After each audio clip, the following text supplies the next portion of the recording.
I-check natin guys kung ano ang meron sa loob. Sobrang luma na to guys. Wala tayong upload, isang buwan na. Tinatamad na ang inyong vlogging. Sobrang busy nito mag-upload. Ngayon, mag-umpisa tayo kahit mga 3 times a week upload. Para lumaki ang ating subscriber.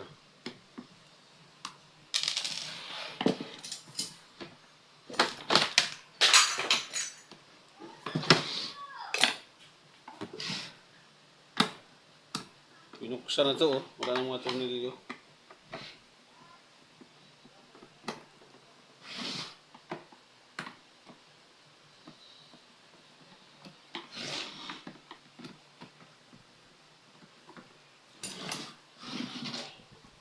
May laman sa loob to. Sobrang luma na.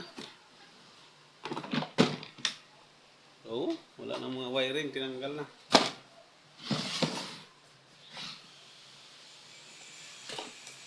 Lumang-luma na siya. Pero kayang-kaya pa rin buuhin hanggat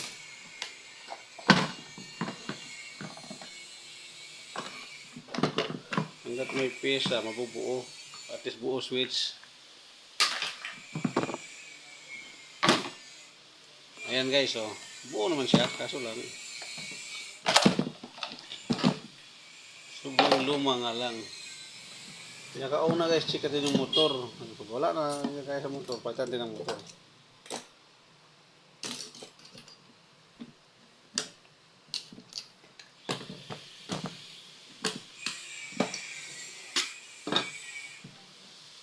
Ayan guys, confirm.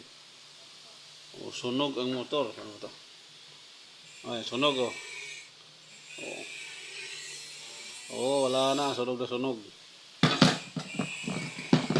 Palitan natin ang motor. Super, maraming tayong motor dyan.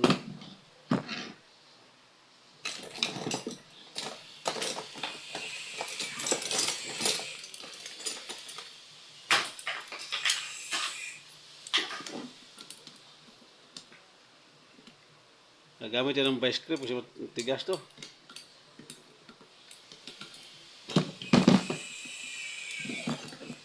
Wala silang pantanggal ito.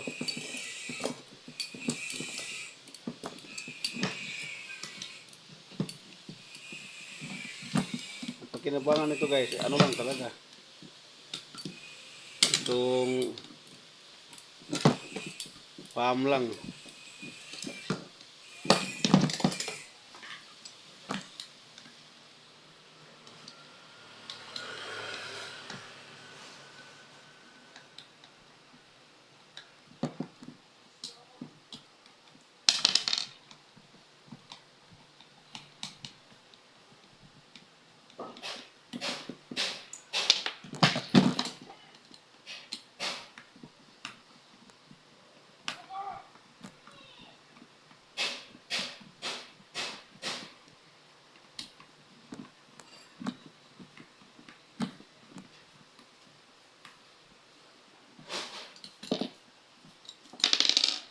Sunog.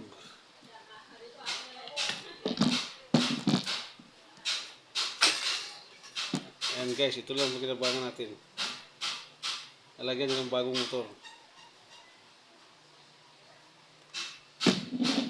So, i-check din natin yung ano, yung palm niya para sigurado. Overhaulin na natin.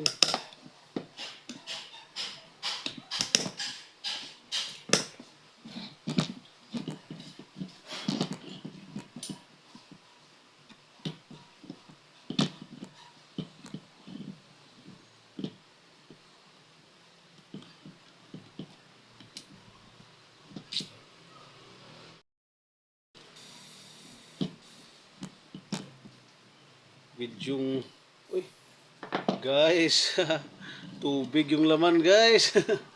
Lumabas na oh, totohanan. Puno siya, kaso lang puno ng tubig.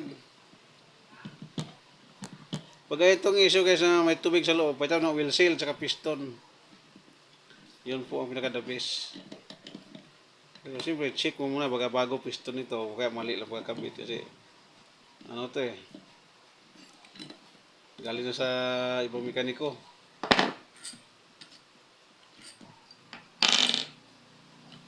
Oh, tubig na. Oh, ano to? May kinain na ano to. Check mo yung pinaka dito niya oh. Ang pinaka importante may tubig to. May lamang tubig yan. Tingnan mo to. Yung pagitan nito. Kasi minsan dyan yung ano, bungi. Ito buo naman. Ibig sabihin oil seal to. At saka bracket. Kasi dito. Tubig.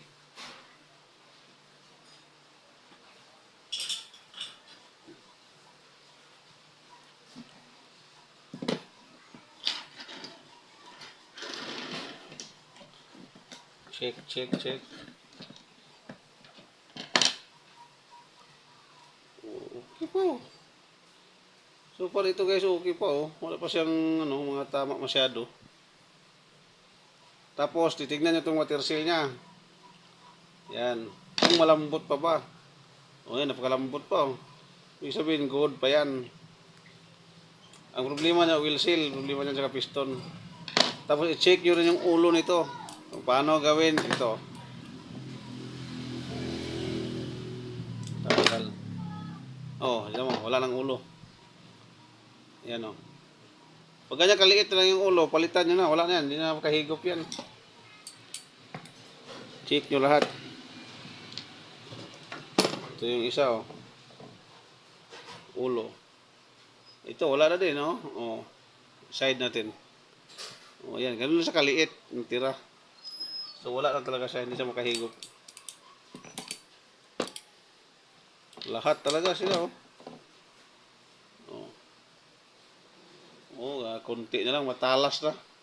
Dadaan yung pinaka-check valve niya. So, yun na naman ang nakikita kong sira. Tsaka itong oil seal.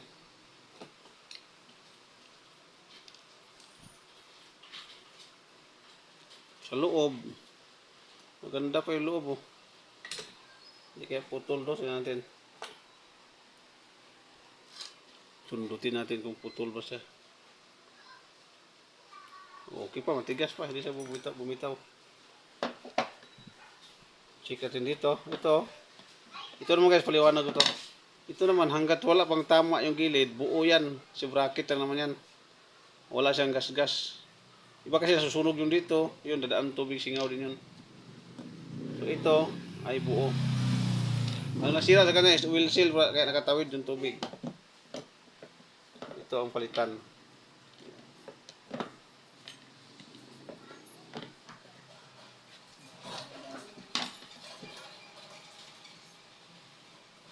Yan. Okay pa ito lahat oh. Maganda pa. Maganda pa. Hindi pa siya malaki butas. Yun, ang palitan natin is ito, piston. Itong piston niya is wala na to kasi tuwid ng tubig. Itong spring lang ang pwede. Yan lang naman ang sira. Piston, oil seal lang. Saka itong mga ulo nito. Yun lang guys. Yan, ang tabayanan. Kabitan natin ng pisa. Uun natin ulit itong kamera. Come back. Ayan na. Ito na yung mga pisa natin. Ito bagong oil seal. Hindi ko lang makita. Ito bagong oil seal na to. May kabit natin dito. Ang pagkabit to guys is pataob ha. Ganyang forma sa ibabaw. Hindi pwedeng pabaliktad. Ito nakataob. Ganyan. Hindi pwedeng pag ganyan. Kailangan nakataob. Ganyan. Yan. Yan. Nakataob. Ganyan. Nakaganyan. Yan. Make sure na nakalapat. Yan. Lapat lahat. Tapos sunod mo itong bracket. Ito yung bracket daw. Wala pang gas-gas. Yung kanina. Hininisan ko lang. Yan. May mga gatla naman to. Ipasok lang sa kabilang gatla pang lock. Yan. Tatlo. Ayan. Yung piston, ito. Bagong piston, bago yung piston. I-spring na yung luma. Medyo matigas, ipasok ito kasi bago eh. Uy, nahulog. Idiinan mo lang ito, idiin mo itong bracket para papasok siya, para mag-kontra. Ayan, pumasok na. Sa ilalim ang pasok, so diinan mo lang siya. Ayan, pumasok siya. Medyo matigas siya kasi bago yung wheel seal. Ayan. Yan. Okay na. Ito naman, ito yung ulong luma oh. Ulo lang pinalitan, ulo lang masisira dito, di man nasisira yung katawan. Ayan dito. May kanal to guys, tingnan mo yung kanal para posisyon ng ano mo kasi di papasok pagka di ma-shoot. Yan. Ano, pumasok. Lang. Ihuli natin yung hit na. Tayo.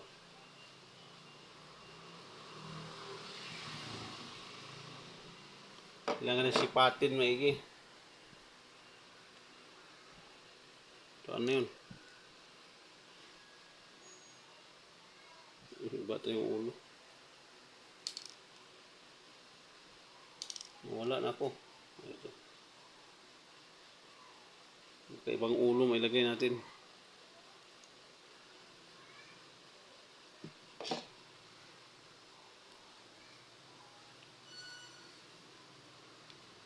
Tiin lang siya dito para papasok.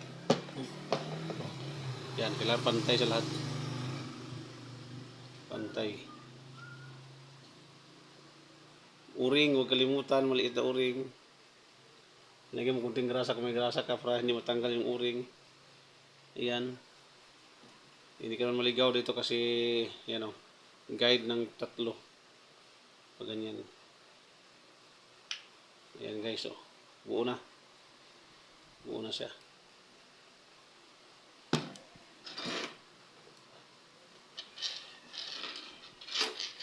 Hanapin yung katawan niya. Yung katawan niya guys, hindi na siya pwede kasi nalalagyan na ng tubig kaya maghanap lang tayo ng ibang katawan. Marami man tayo dito. Librihin natin si customer ng bagong katawan.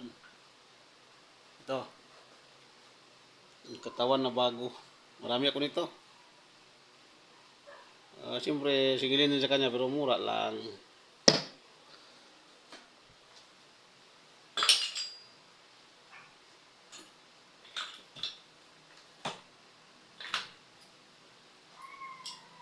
Hindi na pwede yung kanyang katawan kasi gamit na. May tubig na, mag-i-stack up na lang araw lang. Ito yung bearing nyo. Super so good pa naman.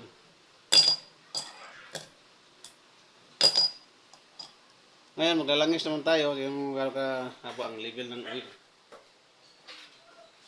Hanggang lagpasan lang yung tornilyong itim. Ganyan, no? Itong oil na to, galing din to sa pressure washer. Ganyan lang. Kailangan matabunan yung tornilyong itim sa gitna.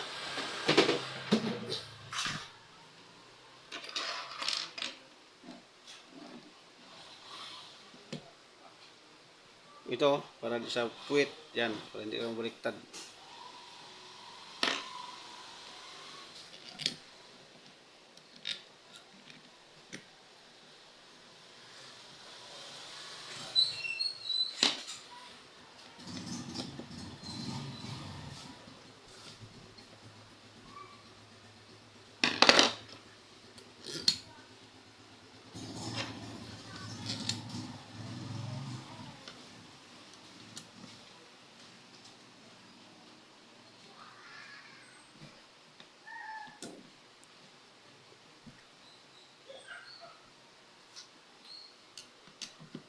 Huwag mo, sabay sila pagbaba. Tigli 5 ikot. Tapos kabila naman. 5 ikot. Ngayon ako magkabit. Depende din kasi sa iba. Pwede din naman diinan. Sa akin, sinatanas ako.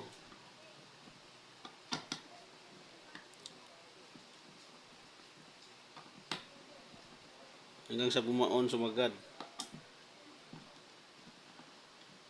Gamit ka ng ganitong tools oh, para mabilis.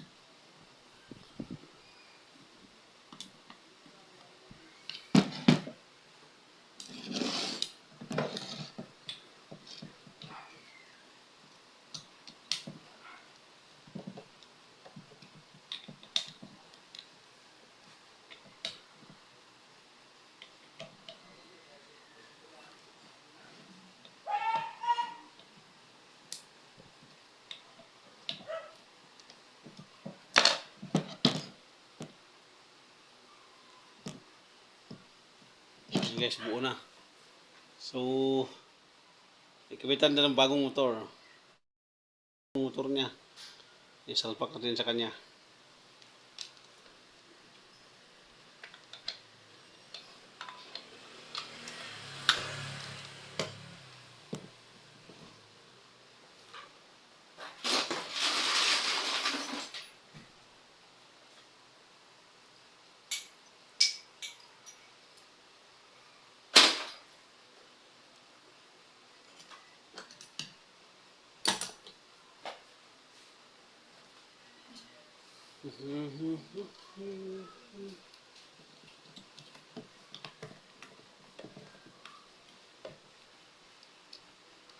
So, ito lang naman ang ano.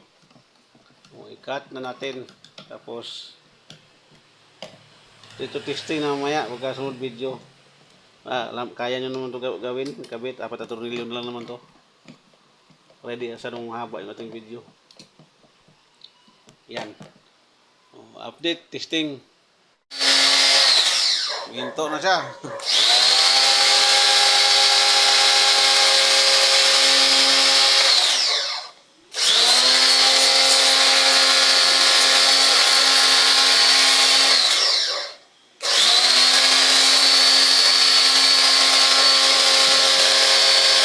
Kuha din siya agad ngayon. Kabit ko ito sa case. Tapos pwede nang kuhanin.